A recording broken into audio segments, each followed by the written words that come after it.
So at this time, I would like to invite Jonathon up here to speak to you for this morning.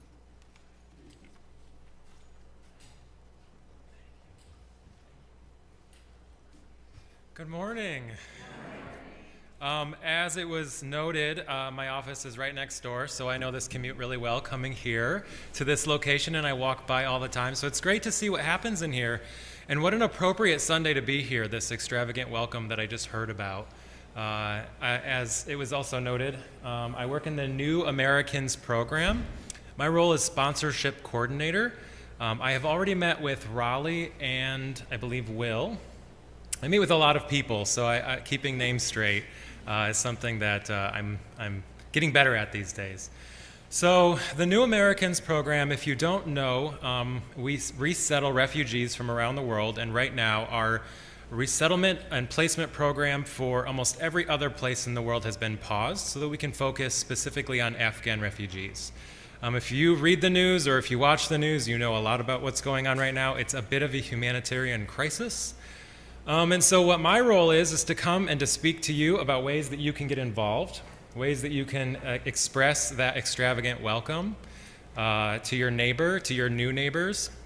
So Samaritas has a limited number of resources in our caseworkers, in our federal dollars, in our employment services. And so what we do is we reach out to faith communities and community organizations to partner with you so that we can extend a welcome to our refugee families for the first 3 to 6 months.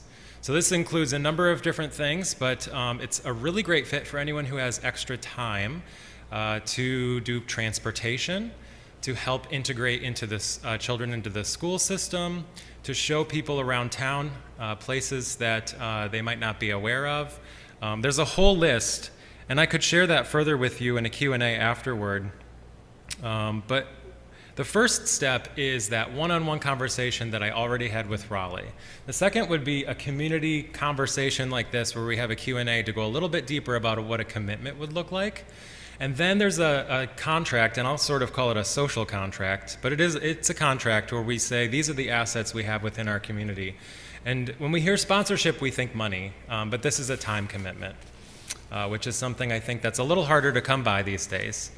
So we look for communities that have time to come alongside at least one family, and then we sign a contract. I would come in, do a little bit of training with you to let you know what those roles entail, and then we would do a welcome. You would go to the airport, you would welcome a family, you would help get the housing set up, you would help them integrate in ways that the caseworkers might not be able to, just because their caseloads are so big and they're growing right now with this Afghan resettlement crisis. Now we do have hotels. It's sort of like FEMA has enacted all these resources as though there's a natural disaster. This is a crisis that's allowed us to use resources like 45-day stays in hotels. We have over 500 meals that have been prepared already that are halal that we can take to these hotels. But the ultimate goal is to get people into permanent housing. I think right now we have about 4 houses. And we need plenty more. So if you also are a landowner, if you own a rental, and if you're willing to rent to a Samaritas refugee family, we are looking also for rentals. And these are long-term rentals. We also have a match grant program. That's employment services. So within 180 days, those who come through our program, more than 75% of them are employed and in stable conditions in order to pay the rent beyond that. So this is a really pivotal moment in our history, especially as a country, but also as people of faith, to be able to come around an issue collectively. I speak at a lot of different churches. I speak to a lot of different people from a lot of different streams within the tradition. And this one issue that we're coming around right now is a pretty significant unifying force, that we reach out and we love our neighbor. We bring them along, we welcome them into our community, and we show them what it means to be American, to be a country of diversity, but most extravagantly, a country and a place of welcome. And I know West Michigan is also a significant place of welcome as well. So there's a lot more details about how to get involved, about what this commitment and community lift would look like. But the first things first, I'll be around after church for a little bit of a Q&A if you want to stay. I'm not sure if that's going to happen in here or if you have another space in the building, but I'll be here and we can drill down as deep as you need to. Thank you. So we would like to give you an opportunity to ask some questions and get some answers. All right, does anyone have a first question based on what I said? I do. Just a general question. If someone wanted to volunteer to transport people to doctor's appointments and grocery store and so on, what level of English might they have? Could we expect? I mean, do they have some basic English skills? Yeah, that's the first question. I think that's probably one of the most regular questions we get. With this group that's arriving, it's a wide range. We have people who speak English and who have been speaking English for a number of years, and who may have worked with the military, the U.S. military. And then we have those who speak niche language like Pashto. We do have a case that's coming in, and it's a very niche language, but they can't read or write in their own native language. So we have translation services, and we do have one church that has elected to find a mentor who's also their translator to work with the congregation, just so that they can have a little bit more of a cultural as well as a language interpreter. So there's a variety of levels. So we look at the congregation first, assess sort of your skills, your comfort, where we can expect. We size that up, and then we put a case with you on your comfort level. So we wouldn't place you if you said, it would be difficult for us to use translation services, and we only have this much capacity. We would probably place you with someone who speaks English and perhaps maybe an individual instead of a family. It's a very easy lift. But we do have larger congregations or people, and I wouldn't even size people up based on the size of the congregation. It's more the willingness. Because we might find more resource here in your congregation as far as willingness than perhaps a congregation that's 20 times the size. So that's a long answer to your very short question about language. But perhaps it may have answered a couple of other questions as well. Oh, we've got the microphone here. Do you want to start here? This is a curiosity. Yeah. So I know there are many languages spoken in Afghanistan. We have quite a community of Muslim people in Grand Rapids. Are they embracing this program? Have they, reached out to you to offer translation services or whatever else? Yeah, so we did just hire one caseworker who was resettled through our program 4 years ago, who speaks Farsi and Russian, because he came from Russia, but he's Afghanistan. So that's one service within, one person within who's part of the community. But this is a new program, this co-sponsorship program. I've only been on board for 4 weeks, and it's a grant-funded position. So I'm making connections within the Muslim community here to find those resources. I've had one person within Grand Rapids reach out through LIRS, which is Lutheran Immigration Refugee Services, to say, hey, I'm a person who lives in Rockford. I meet that qualification. I speak Dari and Farsi, and I'm willing to help translate. So I'm pairing that. I've reached out to pair that person with a church that's trying to resettle 2 or 3 families. But yeah, there are resources here. It's just I haven't tapped them yet. Yeah. Want to help? I said, do you want to help? I need 10 people who will help me email all the people who speak Dari, Farsi, and Pashto. Yeah, I'm just getting started. So yes, those are resources within the community that do exist. And every congregation is different. Your level of engagement will be different. The family that you would be paired with would be different. But it's my role to go out into the community and to find the resources, and within Samaritas, to prepare you to be able to to co-settle this refugee family. So if you say, we need that, I'm going to go look for it. Yeah. I'm very long-winded, so be careful what you ask. Okay. As a congregation, are we assigned one family, or as individuals, are we assigned a family, or both? As a team, as a congregation, you would assemble a team, and that team would be assigned one family or one individual. So it is a requirement for, I think it's for my position, but also for some of our funding, that 75% of our families that we resettle, or individuals, at least 70, did I say 75%, need to have a co-sponsor. And there's a lot of people coming through, so I'm in a lot of churches.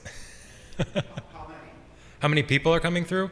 We don't know at this point, but we received five cases this Saturday, and they're just going to keep coming. There are thousands and thousands of people who need to be resettled.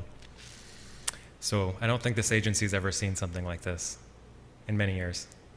Yeah, I don't need a microphone so people know. But other than transportation, what are the other things that are required to accept payment? You need microphones so people at home can hear. So the question was, for those who are at home, what is required of a congregation in order to serve in this capacity as a co-sponsor? Like, what are the list items that you have to do? Now, I want to be clear that there's no exhaustive list that you need to sign that, we're going to do all of these things. You could be a co-sponsor and sign up to do two things. There's such a need for people to come alongside families who are being resettled. Not every resettled family is going to want a co-sponsor. These are people who have raised their hand and said yes. Or we as an agency have identified this case is going to need a lot more support. But on this list, which we could always add to, we could always find there's other needs, there is a welcome home. So that would be meeting them at the airport and bringing them into their home and integrating them in that capacity. There is an opportunity to participate in rental assistance. Like I said, this is not a financial commitment. However, if a church feels inclined to contribute to that, that's an opportunity. We also get furnishings and supplies to the home. Perhaps that's also a drive you might do within your congregation. We do have a warehouse that's on at 1100 South Division. So a lot of our furniture and household supplies come from there, and then clothing comes from In the Image.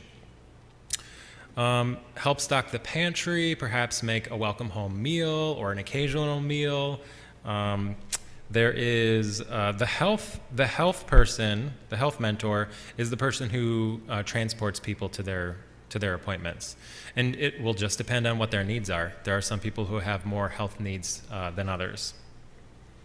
Conversation partner, so if somebody is an English language learner, we have an opportunity to, pull out the large picture encyclopedia and I'm just frank, to struggle together, right? To feel that discomfort together and say, this is uncomfortable for me, but holy cow, being resettled in a new place when you didn't want to leave your home is probably even more uncomfortable. So let's look at the picture of the cat or the car together, and that's another role. We also have financial education, which would be supported by our match grant program, which is employment services. Job development also falls under that. Then the transportation assistant, and then community guide is just creatively finding ways to integrate them into the community. Taking the family to the library and getting them a library card. One of the things that I didn't think about until someone told me is sitting with the family and looking through the mail. And part of that is there are a lot of ads, things that say like, you just won $1,000, and looking at that and say, you didn't actually win $1,000. Let's throw this out. And here's what you need to look for. And then I would say one of the first roles that needs to be identified is the point person. And we suggest that the point person is not a direct service person, that they're the point person that's communicating with me at Samaritas, and they're organizing everyone else in the church. So that's a list. That's just a list. That's part of the contract that we would send you. You can check those boxes and then sign and say, we'll sign up for some of these or all of these, or we'll scribble in something else that we thought of. But that's an example.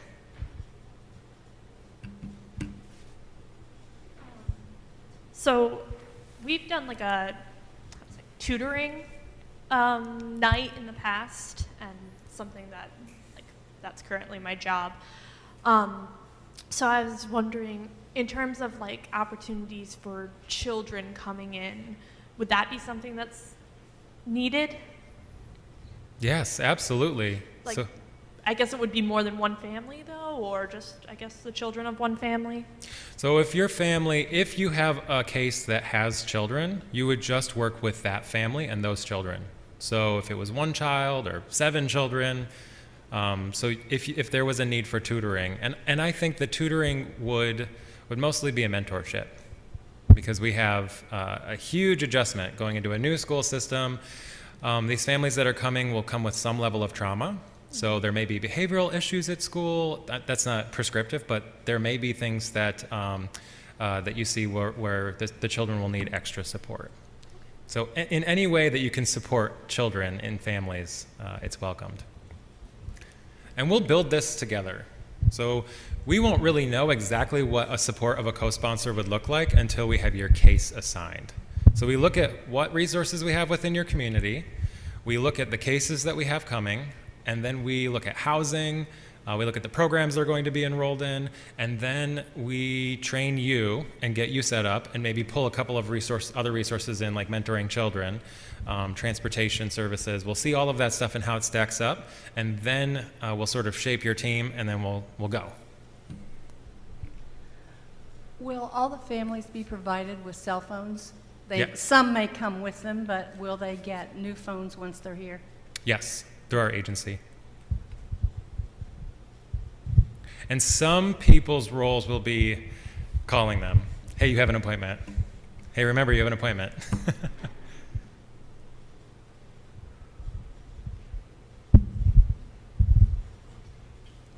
I know I already had my turn, but You can have as many turns as you like. well, you mentioned in the image, we're very familiar with that organization. So if we were to sponsor a clothing drive for our neighborhood and so on, would we take that directly to them, or we would bring it over here to Samaritas first? That's a great question, because we do have a donation center and we get a lot of clothing, and what we try to say is all of it goes to In the Image, and then we take our clients there to go shopping. So we just as soon take it directly to In Yes. the Image. Yes. Unless it's coats. Coats? Right now we have a huge need for coats, boots, gloves, anything winter apparel. You prefer that to come directly across the street? Actually, 1100 the warehouse. South Division. The warehouse? Yeah, and that would be a phone call to me, and we would meet there. Okay. And there's also a need, and this has nothing to do with co-sponsorship, but that warehouse needs some love. So if there's anybody who's good at organizing and wants to meet me, I'll buy you lunch, and we can sort through a lot of stuff, because this has been a huge burden on the department, and we're building back up. Funding over the last 4 years was cut significantly, and so we're building back up the department, and one of the things that was neglected was the warehouse, and now the need is so great. So we're sort of at that intersection with needing help there too. I got a question. I would assume you wouldn't be averse to us, like, getting clothing or items that were specific to the family that we were taking care of as well, right? Correct. And that's part of co-sponsorship, is if you see a need and you want to directly support that family in that way, you don't have a toaster. You can check with us first and see if we have a toaster in our warehouse, but you are more than welcome to just bring a toaster to the family. It's as though you have a long-lost relative you want to welcome in, and you want to make sure that they're really integrated, and they don't have anything but the clothes on their back when they come. So it's sort of that relationship, that extension of welcome. Whatever you see is necessary or fit. But do know there are tons of resources within Samaritas to be able to meet those needs. So that point person would check with us first, just to see if that could be met through us in collaboration with co-sponsorship, but by all means. What is the time commitment in terms of the contract? Is there a length of so many months or so that commitment covers? Yes, so the contract is for 3 months. What we really hope, because that's the length of services that are provided through Samaritas. So, and what's exciting is our match grant program, which was originally 6 months, and that's our employment services, has been extended to 8 months. And that just happened a couple of days ago. So what we're really hoping for is for those first 3 months that are really difficult, This extra support here is what we're hoping for. But sometimes that turns into a relationship, a friendship that lasts longer. So we say there's 3 to 6 months is what it ends up being. And I do have a neighbor that ended up co-sponsoring a family a number of years ago. I think it was maybe 6 years ago, and they call her grandma. So those relationships, they tend to stick. So when I say, co-sponsorship is a support service, it could also become something much more deeply meaningful. And I think that's where the connection with, because I work with faith and community groups, I think that's the unique part about the faith communities, is that there is this sense of love your neighbor and to care for people in a way that Christ would call you to. And so those relationships are forged for sometimes longer than 3 months. Like I said, I'm long-winded. So you asked for a number, and I just gave you a lot more. Also, along with that, in terms of timeline, what would be the hoped-for timeline in terms of today, and if there is a commitment to engagement? Yeah. So this is this is now a 12-month program. It just got extended. So we'll be seeing people come through over the next 12 months. And it's a commitment to be trained and assigned to your family, which really is just how quickly do you feel like assembling your community to become trained. And then we are starting to pair people up now. So you could be paired up now after your training, or you could be paired up in January, February. So it's really up to you. But the greatest need is in the next month. What are training areas? All of those things that I just listed, plus best practices and cultural orientation. The list that I read of all of the different roles, so going through job descriptions of each of those roles that you might sign on to do. We'll do background checks. We'll get driver's license, car insurance, all that stuff on file if you're transporting. And then we'll go over best practices, cultural orientation. We'll get you connected with like phone numbers and the very practical stuff for our caseworkers, how you would use me as a support, how you function as a team, what your point person's role is going to be, keeping those boundaries very clear so that people don't overfunction in different areas, making sure you have a system set up where if you can't take someone to transport them, that you have a backup person who also has their transportation stuff on file. It's really the nuts and bolts to make sure that you're ready. And then we would talk through like setting up the house, where the address is, those sorts of needs. How to, there's a long list of things that need to go in the house that's very regulated. We'll talk about how to get those items. We'll coordinate things like transportation for that. And after that, you might even bring some markers and make some signs for the airport. So it's a... As it grasps all those concepts of teaching from our community, do you help them to move on to self-sustain? That is 100. The question was, is the goal to help move these families to to be self-sustaining? That is 100% the goal. That's why we're here. That's why Samaritas, why the New Americans program exists. And we have very specific benchmark goals. 180 days is the job placement, but 3 months for self-sufficiency in other ways is the goal. We teach them things like how to get their driver's license,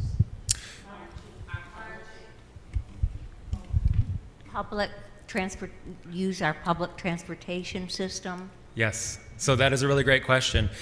Yes and yes. Getting a driver's license is one way that you might co-sponsor them. Also, going with them as though you're teaching your teenager how to drive and doing driving hours and making sure that they're learning how to parallel park and do all of those sorts of things. It also might look like getting on the bus and taking public transportation with them for the first time to navigate that together. It might be walking to an appointment if that appointment is close enough to walk to. Just sort of the first step of doing the hand-holding, if you will, so that we feel comfortable, and then maybe the next time alone, or maybe the third time alone, and then checking in and saying, how did that feel? Was there any additional support that you might feel you need? But again, all of these cases are going to have different needs. So those things are assessed, and and that might be a part of it. This is probably not an immediate need, but we've been talking as a congregation about utilizing our building for community needs, like if you needed a place for having a English class or anything like that. Do you see something like that as beneficial to this program in the future? Or do you have plenty of meeting spaces? They have meeting spaces. So I want to take that information about using your building for classes to my department or whatever, to my department, because the housing for families moves, and we try to keep it on public transit routes and near services. So perhaps this space could be very useful because it's on a couple of public transportation routes and near services that would be useful. So I will take that information back to our program director.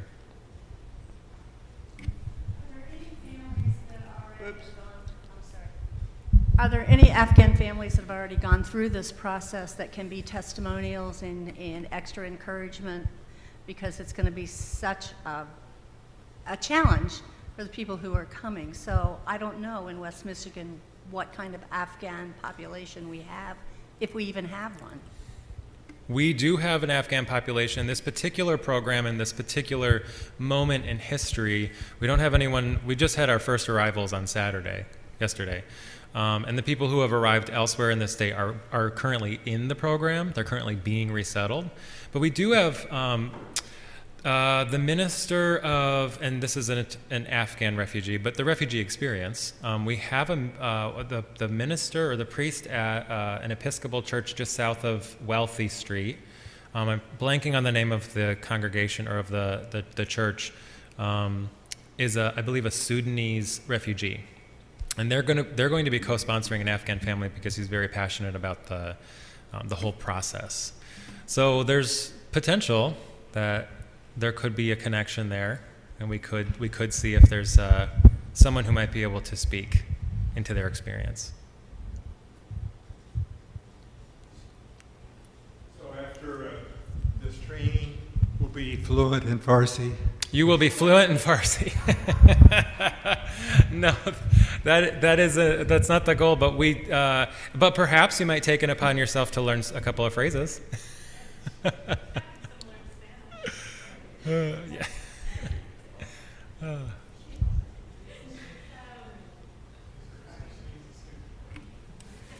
There's no such thing as a stupid question. Are there any other questions?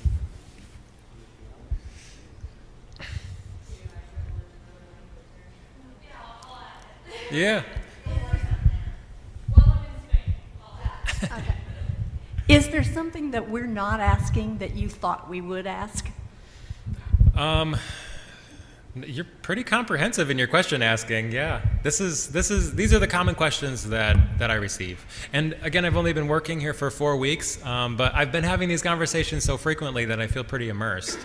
And I can't think of anything right now that would need to be said. One thing you brought up in our meeting that you haven't mentioned today is that the purpose is not to proselyte and get converts to our church. Thank you. So that is worth mentioning. Thank you for bringing that up. That if you have, so that might be another role on the committee. That there is someone who specifically devotes themselves to helping a family connect with a mosque or connect with the Muslim community here, because it's 100%. Okay, 99%. I'm 99% certain that these families are not going to suddenly convert and want to come to your church, and that is not a reflection on the churches or their welcome or their hospitality. It's just, especially right now, I think people of faith are going to be looking to their faith to find stability, to find comfort, to find what the things that are familiar to them. So I think that might be a worthwhile person on your committee to connect to the Islamic community here and to help people become integrated. And there's a couple of grocery stores too that you might become familiar with that have halal food and other appropriate items. And we would do that during cultural orientation too. We would talk about things like how to set up a bathroom so that people can cleanse themselves properly for prayer, things like that. Things that we wouldn't think about. Any other questions?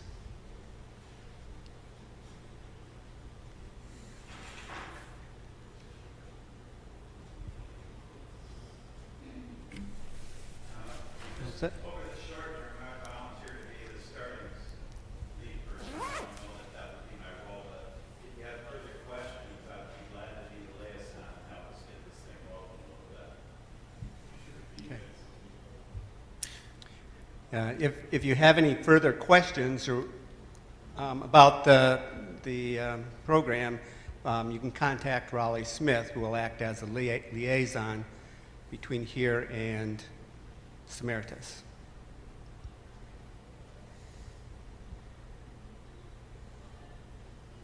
Okay. Thank you for your time today. I look forward to, if we're working together, I look forward to working with you.